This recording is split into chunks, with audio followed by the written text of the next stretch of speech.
Hey there everybody, welcome back to the channel. It's Ed the Impala guy and we're getting ready to paint.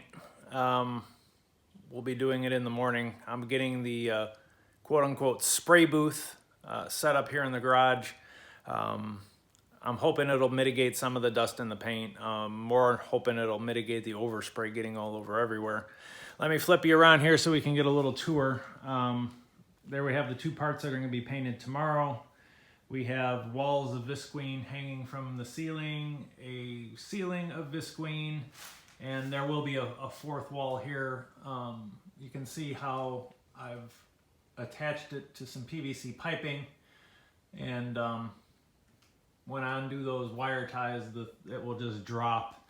I'm keeping it up now so I can keep the heat going in here and keep it fairly warm up until the moment I paint.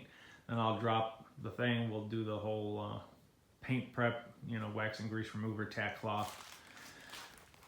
But we're getting serious here. The other thing I'm going to do is we're going to just cover the whole floor with a sheet of black visqueen. I have some black visqueen over there, and we'll just roll that out and cover the whole floor. And then we can also mist that down, keep the dust down. And then I've got a Tyvek suit that I'll be wearing to keep my dust off of it. So we're doing everything we can to kind of get a smooth paint job, because the more time you spend in prep, the less time you have to spend wet sanding and buffing. So we're gonna get it going here in the morning. It'll be an all-day affair. I'll be taping it and taking it along for the ride. Taping it, that's, well, what an antiquated phrase that is. I'll be recording it, and we'll go step by step with the sealer, the base coat, and the clear coat, and hopefully it goes well. So anyhow, get a good night's sleep. We got a lot of work to do, and we'll see you in the morning. All right, everybody, we're back. It's late the next day. I planned on doing this all Saturday morning, but it is now 8 o'clock Saturday night, and I'm not even started yet. I was dealing with the snowstorm all day. Anyhow, let's kind of review where we've been. We've got the booth kind of put together. I've got this draping down. As you'll see, I got the heater blaring full blast. Perfect temperature up there. Oh, what was it? 72 degrees, 35 outside. We got the compressor all set, hose run, everything on a stand, the plastic laid down on the floor, and we've got our gun set up over here, and we've got our instructions, funnels and things, and this is what we're going to be starting with, is the sealer. So we're going to get some mixed up. We're going to get the parts wiped down with some wax and grease remover, then tacked with a tack cloth. And I've got a full Tyvek suit and a brand new respirator. So we're all set. And a gallon of lacquer thinner to clean the gun. So anyhow, you're going to go on a tripod for most of this. I think I'll shoot it in real time because this is going to go fairly quick. You won't be able to see anything if I put you on time lapse. So maybe I'll keep you around here, but we'll show you how to mix this stuff. So hang on, let me get things set up, and we'll go from there.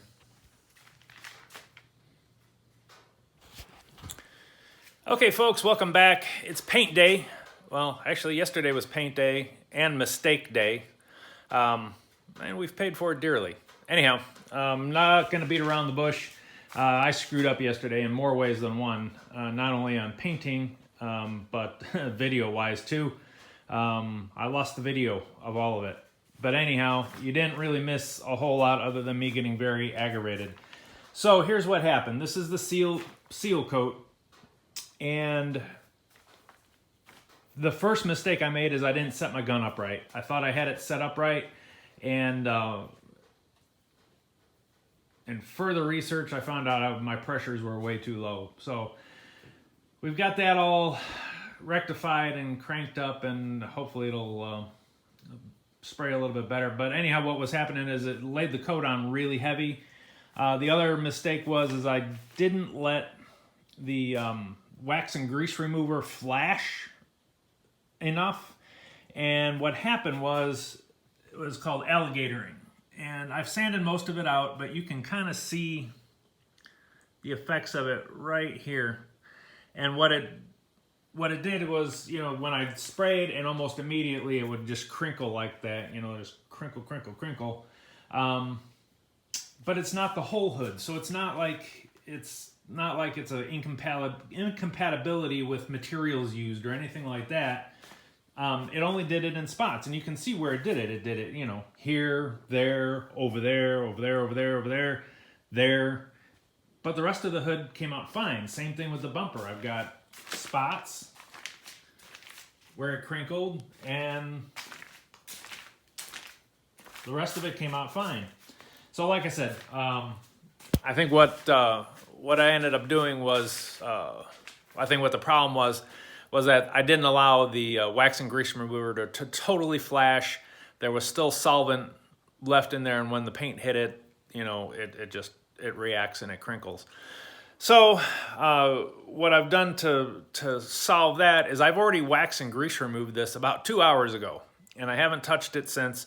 What we will do is we will do a final wipe down with a tack cloth and spray it. That way it's had like a couple hours to evaporate anything that needs to evaporate, and we should be good to go. Hopefully the gun is set up more correctly now, and hopefully it'll spray out good.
Difference. That went on really nice.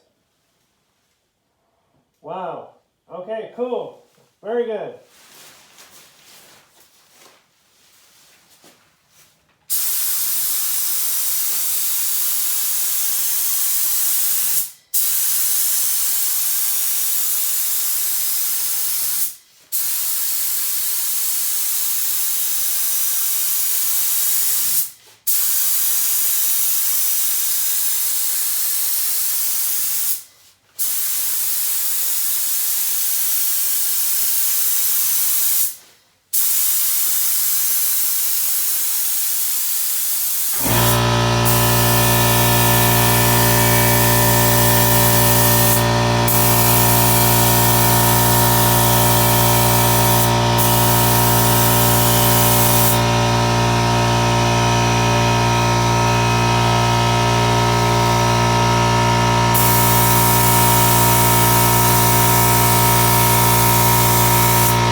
forgot to bring you along for the earlier portions of this. We're at our first stage of our first spray of clear coat.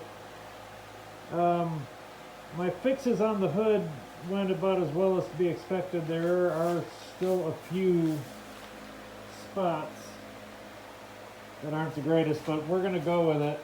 The bumper actually came out really nice. All the spots there are sanded out, and they're covering up nicely. So that was one coat of clear coat, and then we're going to probably do 2 more. But anyhow, I'm not going to put you on the tripod for this because the overspray for this is like horrendous, and I want to really keep my phone out of here. But needless to say, I got the fan going in between coats, and there's a lot of overspray. But it's laying down okay, it's not running. I got the gun right where I want it, and we're doing good. So I'll update you here in just a minute when we get the next coat on. Okay, folks, this is going to be the last portion of this video. I know I said that like a little while ago. That was before the painting and stuff. I thought I was going to be able to break this up into 2 videos, but I'm going to put it all out on one. But anyhow, the clear coat is on. And it's shiny, and there's some mistakes along the way, and some of our mistakes from earlier did show through. You can see one right there. I don't know what we're going to do with it right now. I'm going to let this dry. I'm going to put it on the car, and I'm going to buff it out. We'll probably get, I put 3 coats of clear on, so we're going to get pretty aggressive with the cut and buff. See if we can level it out. That really is not, that mistake is, or that defect is not on the surface. That's actually just, I don't know, it's like you can see through to the bottom of the pond. And I don't know why it did that. The other areas that I had sanded all the way down and got rid of all of it, they filled in really nicely. And that's probably what I should have done with the rest of these, but you get tired of sanding. So the the question is, do we strip it down and hope for a perfect paint job the next go around? I don't know. I mean, to be quite honest with you, the rest of the car doesn't look perfect either. Of course, I'm going to buff the rest of the car out as well. But there's chips and dings and squiggles and stuff that aren't going to come out of that paint either. So it may match, and we may just leave it. We're going to see how it looks. Haven't quite decided. The bumper actually came out pretty good. There's only one spot that didn't really fix itself, and that's this right here, and that's just a little bit. This whole area right here was all crinkled. Same thing on this other side. This other side was all crinkled and sloppy, and it came out just perfect. I'm really kind of happy with the way the bumper turned out. You can see on my runs that I had on the bottom on the base coat, I didn't sand down far enough because you can still see them, but you know what? The first time somebody goes over a curb with this bumper, it's going to scrape all that off anyhow, so I'm going to leave that. So yeah, I think it'll look good. It's definitely silver, and it's definitely shiny. So anyhow, I mean, it's really late. I'm kind of babbling here, but we're going to cut this video off right here, right now. We're going to let this cure till tomorrow night. And then I got to roll up all the sheeting for my temporary paint booth here, get the garage door back in service, and we're going to put these parts on the car. Folks, welcome back. The hood is on, as you can see.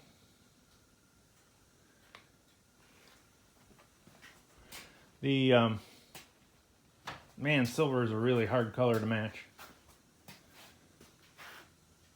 I mean, it looks okay, but I can definitely tell the difference. Definitely. And I don't think like repainting it is gonna solve anything. I think it's just the difference in colors. New paint versus old paint. I did notice, you can't see it here, but the back bumper has also been, yeah, you can kind of see it right there. The back bumper has been repainted, and it's actually the same color as the front. So maybe Chevy changed their formula or something. Anyhow, we'll see. The other option is to blend onto these fenders, so it's not such an obvious transition. That would require more sanding, more painting, more clear coating, more chances to screw up paint. So I don't know that we'll do that. So anyhow, I'm gonna move that off to the side, and we're gonna get the front bumper on, and we will update you a little bit. Okay folks, here's the next really boring part about doing this whole paint job thing. Compounding, or cutting and buffing, whatever you want to call it. The first steps to this were wet sanding with 1,000 and 2,000 grit sandpaper to get all the nubs out, get everything, the orange peel out. You can kind of see, I don't know if you can see, there was orange peel that ran right along here, because that's where I switched sides when I was painting, you know, because I'm like painting like this, half the hood, and then I'd switch over to this side and do that. Well, the overspray was getting over here and creating a little orange peel, so I had a big orange peel stripe running down the center of the hood, so that had to be sanded out. All the rest of the little defects and runs get knocked down with the sanding, and then the process after that is you work up through your rubbing compounds and buffing compounds. And this we're starting off with